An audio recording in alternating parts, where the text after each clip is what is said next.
এখানের জন্য মানিকগঞ্জ দরবার শরীফের নেতৃত্বে ডাক দেওয়া হয়েছে, আসেন না কোরআন হাদিস শরীফের আলোকে নিজেদের জীবনটাকে গড়ে নেই। জোরে জোরে কোন সুবহানাল্লাহ। আল্লাহ পাক যেন কবুল করে নেন। আল্লাহ বলি আল্লাহ পাক যেন আমাদেরকে বানায়া নেন। আপনাদেরকে ডাক দিয়া গেলাম, ওখানে হিন্দু ভাইদের জন্য বসার জায়গা আমরা করছি।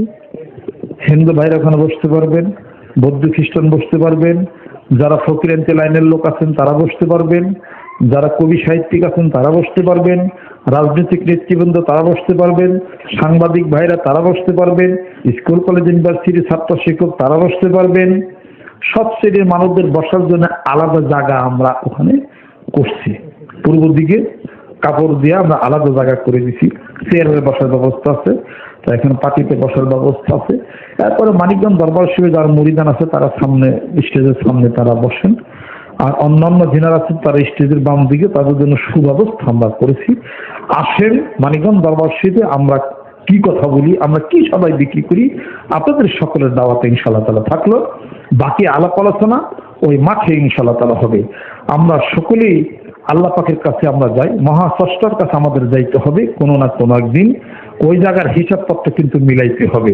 যে যত যাইতেছে বলেন, এই যেখানে যারা আসছেন বাড়িতে ফিরে যাবেন কিনা যেরকম, বাড়িতে ফিরবেন কিনা যেরকম, ফিরা বাড়িতেই শুইবেন, বাড়িতে রেস্ট নিবেন, এরা ফিরা তো করে যায়, কি হবে, এটা থাকবে না, সামনে না খুলে ফেলা হবে, জায়গাটা শূন্য ফাঁকা হয়ে যাবে।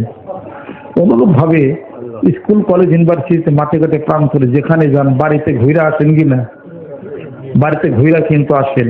রাস্তায় কি মানুষ পইরা থাকে? রাস্তায় কিন্তু মরে পড়ে থাকে না। খারাপ লাগে, এই আমার বাড়িতে না, বাড়িতে না, খারাপ লাগে, বাড়িতে গেলেও খারাপ লাগে, বুক বিষ করে হাসপাতালে নিলে মারা যায়, সেই তো কথা। রাস্তার মধ্যে পড়ে মরতে পারে, আমার এই এলাকা দেখান থেকে মুখে অসুবিধা ছিল, রাস্তার মধ্যে দেখে মরে গেছি, থাকো না, বাড়িতেই তো মারা যায়। ঘুরা তো মানুষ বাড়িতে যায়, যেরকম ঠিক কিনা? আপনি ঘুরা কই যাবেন? কবরেই যাইবেন, কবরেই যাবেন। জেনে আসলেন হেডে আসল বাড়ি, হে নিয়ে যেমন লাগবো। তাহলে 2 দিনের এই মোহন মায়া সারাপ নেশার সার হাবের বিদায় বেতর ঘরের সাথে দূরের বন্ধু ডাকছে আজ। তাহলে এই 2 দিনের এই দুনিয়ার মধ্যে এত হিসাবপত্র কেন, এত মারামারি, এত কাটাকাটি, এত লেনদেন, এত চেয়ারদা বাইরে বেরি, এত ক্ষমতার দ্বন্দ্ব, এত সমস্ত কিছু হয়ে গেল, ঘটনাটা কি? এই জীবন যুদ্ধের বন্ধুর পথ পারি হয়ে কোন না কোন একদিন জীবনের শেষ ঠিকানা মিলাইতে হবে। যার কাছে আসছিলেন তার কাছেই ফিরে যেতে হবে।